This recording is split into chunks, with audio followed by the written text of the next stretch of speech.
তো চলো শুরু করি আজকের মতো আমার ভাটাই ইটিনার ডে। তো আজকে সকালবেলায় ঘুম থেকে উঠে আমি সকাল সকাল করে নিয়েছিলাম লাঞ্চ, কারণ আমাকে হবে বেরোতে। তো আমি ব্রেকফাস্ট ডাইরেক্ট স্কিপ করে ফার্স্টে খেয়ে নিয়েছিলাম লাঞ্চ, তাও আমার কমফর্ট ফুড দিয়ে, একদম ডাল ভাত, ডিমের মামলেটা, আলু ভাজা দিয়ে। তারপরে বেরিয়ে গেছিলাম রেডি হয়ে।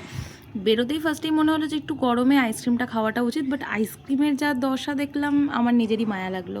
তারপর ডেলিভারি দিচ্ছিলাম, ডেলিভারি দিতে দিতে একটু খুচখাচ যা খাবার খেলাম সেটা দেখলেই তোমরা ভিডিওতে। তারপরে আমি চলে এসেছিলাম বালি হল্টে। ওখান থেকে যেতে যেতে আমার বালি হলটা দেখে একটু মায়া লাগছিলো, বাট সত্যি যারা যাতায়াত করে ডেলি তাদের খুবই অসুবিধা হতো, এখন সেটা একদম ক্লিয়ার হয়ে গেছে। তারপরে ওখান থেকেই খেয়েছিলাম নিমকি মাখা, আর নিমকি মাখাটা সত্যি ভালো ছিল, বাট 30 টাকা অনুযায়ী আই থিঙ্ক একটু বেশি। এই জায়গাটাকে চিনতে পারছো তোমরা? বালিহল থেকে একদম ট্রেন ধরে আমি চলে এসেছিলাম দক্ষিণেশ্বর, ওখান থেকে মেট্রো করে আমি চলে এসেছি কালীঘাট। যারা সাউথ কলকাতায় ঠাকুর দেখতে আসো তারা আশা করছি জায়গাটা চিনবে। তো আমার মেনলি যাওয়ার ছিল গড়িয়াহাট, তো কালীঘাট থেকে আবার অটো করে আমি গেছি গড়িয়াহাট, কারণ এর থেকে ভালো রুট আমি আর চিনি না। আর গড়িয়াহাটে নামার পরে আমি ফার্স্টে এই দোকানটা দেখতে পেলাম, যেখানে নানা রকমের ভাজাভুজি মানে ভর্তি, জাস্ট একটা ছেড়ে একটা, এত ভ্যারাইটিস অফ অপশান ছিল। তো ওখান থেকে আমি দুটো জিনিস ট্রাই করেছি, এটা তোমাদের সাথে শেয়ার করছি। এটা হচ্ছে গন্ধরাজ চিকেন, এটার দাম ওই 65-এর কাছাকাছি ছিল, আর খেতে সত্যি অপূর্ব ছিল। তার সাথে আমি নিয়েছিলাম হচ্ছে চিকেন চিজ বল, এটা তো মাস্ট রেকমেন্ডেড, তোমরা যারা যাবে ওখানে দোকানটা দেখতে পেলে অবশ্যই এটা ট্রাই করো, ভীষণ ভালো লাগবে। আর এই দোকানটার কোনো নাম তো ছিল না, বাট গেলে আশা করছি চিনতে পারবে।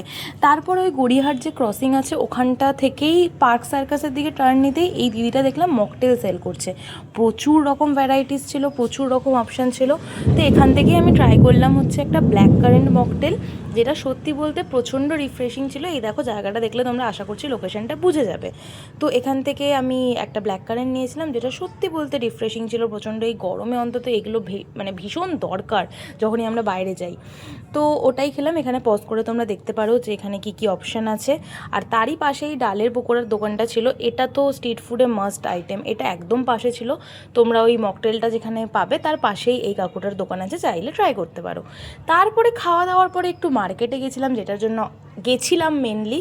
আর এত অপশান, এত কালেকশান দেখে লিটারালি রিগ্রেট হচ্ছিলো যে আমি কেন বেশি টাকা নিয়ে গেলাম না, আর নেবই বা কী করে, অত টাকা থরি আছে।